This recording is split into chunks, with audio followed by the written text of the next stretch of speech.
但是除了并硬体交通运输建设，和民众行的方便，嘛希望公共运输的业者甲运将拢大心的服务。所以每时当透过民众票选车队甲业者的提名，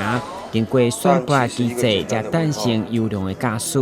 其中每天嘛亲自到场予以颁奖，肯定这群公共运输的英雄，勉励因服务不断前进。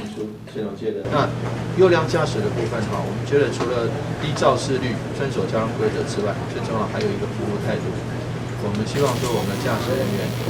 跟乘客的互动都是好的，除了做好防疫工作之外，那也这个要为乘客提供最友善的服务，不要变成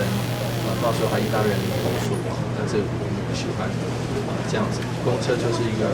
公共汽车、大众运输就是一个服务业，我们希望把这个服务做好，那是非常重要的。在今年驾驶表扬的典礼当中，总共有11间接优的业者，19位优良驾驶，加1名由行业客运车运将所协办的特殊贡献奖以外，今年也特别设立爱心服务奖，由餐饮业转行运将加2档的陈雨希获奖。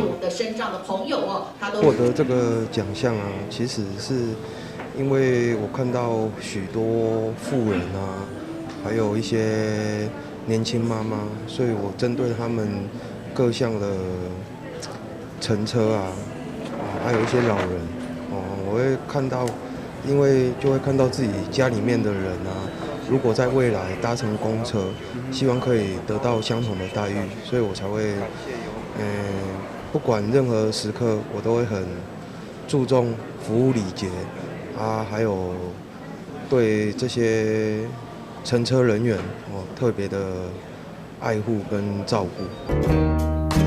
所得奖的21名优良驾驶，除了市场颁奖，每一人也有12000块的奖励金来慰劳因的表现，嘛希望打造大台南公共运输的优质文化。台南新闻郭文吉采访报道。